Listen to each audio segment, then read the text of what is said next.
రాజ్ తరుణ్ లావణ్య వ్యవహారంలో ఇప్పుడు లావణ్య మీడియా ముందుకు వచ్చింది. ఏబిఎన్తో మాట్లాడడానికి ఆమె సిద్ధంగా ఉంది. అయితే రాజ్ తరుణ్ సంబంధించినటువంటి అంశాలన్నింటినీ కూడా బయట పెడుతుంది. మరోవైపు మాల్వి మల్హోత్రాకు సంబంధించినటువంటి అంశాలను కూడా ఇప్పటికే పోలీసులకు ఆధారాలతో సహా ఇవ్వడానికి తాను సిద్ధంగా ఉన్నాననేటువంటి అంశాన్ని ప్రస్తుతం లావణ్య చెప్తుంది. ఒకసారి లావణ్యతో మాట్లాడదాం. మేడం చెప్పండి, అంటే మీరు ఇచ్చినటువంటి కంప్లైంట్లు ఆల్రెడీ పోలీసులు కంప్లైంట్ తీసుకున్నారు. మీ దగ్గర నుండి కొంత సమాచారాన్ని, అంటే ఏవైతే ఆధారాలు అడిగా ఆ ఆధారాలు ఇవ్వాలని నోటీసులు ఇచ్చారు. మీరు కంప్లైంట్లు ఎలాంటి అంశాలను పేర్కోవడం జరిగింది? మాల్వి మల్హోత్రా పైన మీరు ఎలాంటి ఆరోపణలు చేయబోతున్నారు? సో మొన్న రాసిచ్చింది పిటిషన్ మాత్రమే కదండి.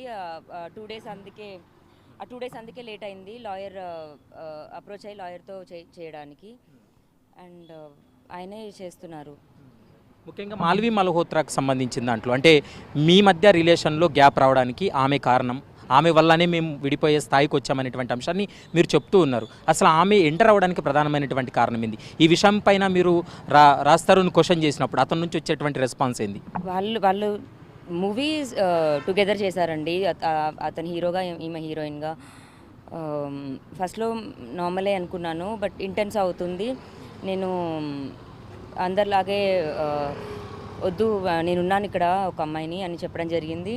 అండ్ ఇంటెన్స్ అయిన తర్వాత నాకు ఛాలెంజ్ చేసింది, దూరం చేస్తానని. అనుకున్నట్టుగానే చేసింది. జైలుకి పంపిస్తామన్నారు, పంపించారు. దాదాపు 11 సంవత్సరాలు మీ పరిచయం, 11 సంవత్సరాల పాటు ప్రేమాయణం కొనసాగించారు. ఇప్పుడు మాల్వి మల్హోత్రా వచ్చిన తర్వాత ఈ గ్యాప్ ఏర్పడింది. కేవలం రాజ్ తరుణ్ మిమ్మల్ని వదిలించుకోవడానికి కారణం ఏమై ఉండొచ్చు? ఇంకా ఆమెనేనండి. ఈ వాంట్ టు మ్యారీ హర్ అనుకుంటా, I want to be with her అనుకుంటా. నన్ను వదిలించుకోవడానికి మెయిన్ రీజన్. లేకపోతే ఇప్పుడు అమ్మాయి చేసుకోను అన్నది అయితే అబద్ధం. ఇది వాళ్ళు కలుస్తున్నారు, వాళ్ళు నా దగ్గర అన్ని ఎవిడెన్సెస్ ఉన్నాయి, అవి నేను ప్రొడ్యూస్ చేస్తున్నాను ఇప్పుడు. అంటే మీ పైన గతంలో ఒక డ్రగ్స్ కేసు ఉంది. ఆ కేసుకు సంబంధించి పదే పదే వాళ్ళు దాన్ని ట్రోల్ చేస్తున్నారు, పదే పదే మీడియా ముందు చెప్తున్నారు. ఆ కేసుకు సంబంధించి మీరేం చెప్పాలనుకుంటున్నారు? ఏవండి, ఇప్పుడు అది నేను చేశానా చేయలేదా అని కోర్టు ప్రూవ్ చేయాలి. నేను నా వర్షన్ నేను చెప్పుకున్నాను. అండ్ నేను ఇన్నోసెంట్నే. అండ్ 4 grams అని దానికి 45 days ఆల్రెడీ పనిష్మెంట్ తీసుకొని వచ్చాను. వచ్చేలోపు రాజు ఆల్రెడీ ఇంట్లోంచి వెళ్ళిపోయాడు. అండ్ మస్తాన్ అని చెప్పడం జరుగుతుంది. అవన్నీ ఫేక్. అంటే నన్ను ఒక బ్యాడ్ క్యారెక్టర్లెస్ ఉమెన్ అని చూపిస్తే సమాజం కూడా అవును ఈ అమ్మాయి ఎలాంటిది అని, అతనికి హెల్ప్ఫుల్గా ఉంటుందని మాత్రమే ఇది ఒక ప్లాన్ అని. మీరు ఎప్పుడైతే ఈ విషయాలన్నింటినీ కూడా అదే పోలీస్ స్టేషన్కి వెళ్ళడం, మీడియా ముందుకు వస్తారనే సమాచారంతో మస్తాన్ అనేటువంటి వ్యక్తిని తెరపైకి తీసుకొచ్చారు. మిమ్మల్ని బ్యాడ్ చేయటువంటి ప్రయత్నం చేస్తున్నారనేది మీరు చెప్తున్నటువంటి మాట. మస్తాన్కు మీకున్నటువంటి రిలేషన్ ఏంటి? దానికి సంబంధించి ఏం క్లారిటీ ఇవ్వబోతున్నారు? నేను మాల్వి పైన చెప్పానని అతను మస్తాన్ది చెప్పాడండి. అది ఓపెన్ థింగ్. మస్తాన్ నాకు ఒకప్పుడు మేము ఫైట్ చేసుకున్నాం, కేసు పెట్టాం. దాని తర్వాత కేసు వద్దు, పీస్, అందరి లైఫ్ పీస్ కోసమని కేసు కూడా కాంప్రమైజ్ తీసుకుంటాం అనుకున్న టైంలో ఇప్పుడు అతని పేరు ఎత్తడం అన్నది తప్పు. అండ్ నేను ఇందాక ఆర్టీవీలో కూడా దానికి మా సైడ్ నుంచి సారీ చెప్పాను నేను. ఫైనల్గా ఒకటి చెప్పండి, మాల్వి మల్హోత్రా పైన అంటే మీరు నన్ను చంపేస్తారని లేదో, లేకుంటే తనని బెదిరింపులకు దిగుతున్నారని ఒక కంప్లైంట్లో పేర్కొన్నారు. నిజంగా మాల్వి మల్హోత్రా కావచ్చు, వాళ్ళ సోదరుడు కావచ్చు, వాళ్ళ కుటుంబ సభ్యులు మీకు బెదిరింపు కాల్స్ రావడం జరిగిందా? బెదిరించడం జరిగిందా? నిజంగానే జరిగిందండి. అండ్ ఆమె ఛాలెంజ్ చేసింది రాజుని తీసుకెళ్తానని. అలాగే జరిగింది. మరి చిన్న విషయం కాదు 11 ఏళ్ళది వెళ్ళడం అంటే. అండ్ రాజు ఇప్పుడు భరిస్తున్నాను అంటే 11 ఏళ్ళ నుంచి ఏం చేస్తాడండి? అంత వీక్ పర్సన్ అయితే కాదు, ఈజీగానే వదిలించుకోవచ్చు. బట్ ఇప్పుడు అవి చేయడం కరెక్ట్ కాదు అని నా ఫైటింగ్ అండి. ఫైనల్గా చెప్పండి, రాజ్ తరుణ్కి కానీ మాల్వి మల్హోత్రాకి కానీ మీరు ఏబిఎన్ సాక్షిగా మీరు ఏం చెప్పాలనుకుంటున్నారు? నేను ఆమె మీద ఎక్కడి వరకైనా ఫైట్ చేస్తానండి. రాజుకి అగేన్స్ట్గా కాదు, ఆమెకి అగేన్స్ట్గా ఎక్కడి వరకైనా ఫైట్ చేస్తాను. ఆమె రాజుని వదిలి నా దగ్గరికి పంపించకపోతే. ఎందుకంటే కాల్ రికార్డింగ్లో కూడా ఆమె ఏం చెప్పింది, ఇఫ్ యూ ప్రూవ్ దిస్ నేను వదిలేస్తాను, రాజుని నా దగ్గర పంపిస్తాను అని చెప్పింది. మరి నేను ఎవిడెన్సెస్ ఇచ్చాను, మరి ఆమె రాజుని పంపించాలి కదా. మల్హోత్రా రాజు వీరిద్దరు కూడా ఒక బర్త్డేకు చెన్నైలో ఒక హోటల్లో ఉన్నారని 1 year నుంచి ఉన్నారు వాళ్ళు. 1 year నుంచి ఉన్నారు వాళ్ళు.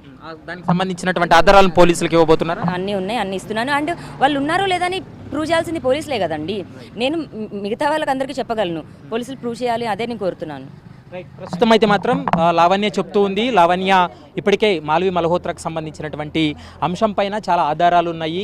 మరోవైపు ఆధారాలన్నింటినీ కూడా ఖచ్చితంగా పోలీసులకు నేను సబ్మిట్ చేయబోతున్నాననేటువంటి అంశాన్ని అయితే మాత్రం స్పష్టంగా చెప్తుంది. మరోవైపు ఈ వ్యవహారంలో దాదాపు 11 సంవత్సరాల నుండి కూడా రాజ్ తరుణ్ తోటి నేను ప్రేమాయణం కొనసాగిస్తున్నాను. తాను పెళ్లి చేసుకున్నాను, కానీ పెద్దల సమక్షంలో పెళ్లి జరగలేదు కాబట్టి పెద్దల సమక్షంలో పెళ్లి చేసుకునేందుకు కొంత సమయం కావాలంటూ కూడా రాజ్ తరుణ్ చెప్పడం జరిగింది. కానీ ఇప్పుడు మాల్వి మల్హోత్రా వచ్చిన తర్వాత తనని అవాయిడ్ చేస్తున్నాడని, మరోవైపు ఈ వ్యవహారానికి సంబంధించి పోలీసులకు పూర్తి స్థాయిలో ఆధారాలు ఇస్తాను, మే నెలలో మాల్వి మల్హోత్రా కావచ్చు, రాజ్ తరుణ్ వీరిద్దరూ కూడా కలిసి ప్రైవేట్గా ఒక హోటల్లో ఉన్నటువంటి ఫోటోలను సైతం తన దగ్గర ఉన్నాయి కాబట్టి ఆ ఫోటోలన్నింటినీ కూడా పోలీసులకు అందజేస్తున్నాను, ఖచ్చితంగా వారిపై చర్యలు తీసుకోవాలంటూ కూడా ప్రధానంగా లావణ్య కూడా డిమాండ్ చేస్తున్నటువంటి పరిస్థితి కనపడుతుంది.